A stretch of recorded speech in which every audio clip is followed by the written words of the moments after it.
Hey, so we thought about making this part of the best of. I have an interview with Johnny Bower. I don't think I've ever used the audio. I'm 99% sure. I wrote about it for sportsnet.ca, but I don't think I've ever used the audio. And I just thought I would throw this up, given Johnny Bower's recent passing, because I think the interview, it's two questions. It sort of shows who he is. So he gets honored at the Hockey Hall of Fame. It's fall 2015.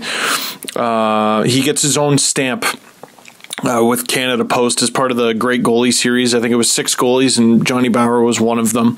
And, little 90-year-old man about to turn 91 gets up on stage at the podium, gives a delightful, short speech. Everyone chortles, and it's just very pleasant and hilarious. So I see him doing interviews, and I'm like, oh my God, I got to get a few questions with Johnny Bower. Everyone wanted a few minutes with Johnny Bower. It was difficult for anyone to get in an interview because everybody who was there, organizers, fans, media, they wanted to talk to Mr. Bower. So I get my opportunity, had to build up the courage, and I go, Mr. Bower, if a man is 90 plus years old, you call him Mr. I don't care what professional setting you're in. I go, Mr. Bower, would I be able to get just a couple questions with you? And he goes, yeah, okay, that's fine, but only a couple. Because and I'm like, but he goes, yeah, only a couple because I just got my teeth operated on. And I don't know, I'm in my 20s. I don't know what he's his teeth operated on. So he answers the first question, and sure enough, at the end of the first one, as you'll hear in the audio, his teeth fall out. Like his dentures fell out of his mouth. Like he had to readjust them. And I'm ready to end it. I'm ready to just be like, all right, thanks for your time. That's great. But he's like, all right, no, let's go. So he just shoves his teeth back in and answers the second question. Afterwards, he gave me like a polite wave and was like, okay, we're done.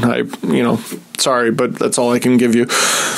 And I was more than happy to have the two answers. But then sure enough, he goes off and he does other interviews. Again, he gave a speech at a podium at the Hockey Hall of Fame. And the guy recently had his dentures put in, and they were on the verge of falling out. But podium speech, interviews, talking to fans afterwards, Mr. Bower did it all. And the fans loved him, and I think he really loved the fans. And I was fortunate enough to get a picture with him afterwards. I wasn't going to. I didn't want to. I had this faux professionalism thing on, and a few people there were like, have you ever met Johnny Bower? You ever got a picture with Johnny Bower? You should really get a picture with Johnny Bower. So I'm standing by his table. He's just sitting at a table having a beer in the Hockey Hall of Fame, as one does. And there's a bunch of people who look kind of like him. Standing around him, and they notice me creeping around, and they're like, here, come, because they know I'm not going to do it. I'm too scared.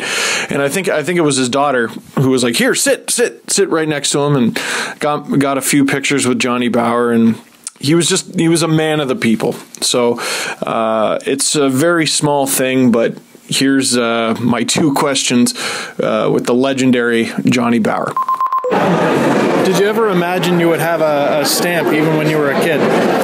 No, not really. No, I had one ambition, and that was to win the Stanley Cup. I said, that was a dream come true to me. So it was a great honor when they told me that, even win the Stanley Cup or have things on my stamps on Johnny Bower on stamps. I couldn't believe it. They're going to fall out.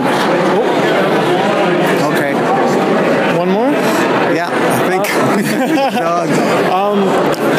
So you've accomplished so much, the Stanley Cup, the Vezina Trophy, now you're on a stamp. Is there something else you'd still like to do?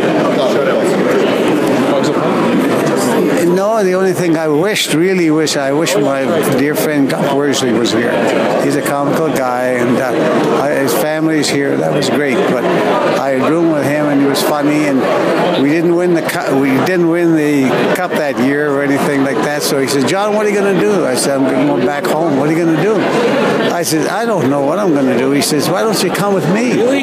So I says, "Okay, I'll come with you." What are we going to do? He said, "We're going to rob a bank." He says, "That's a kind of comical guy he was."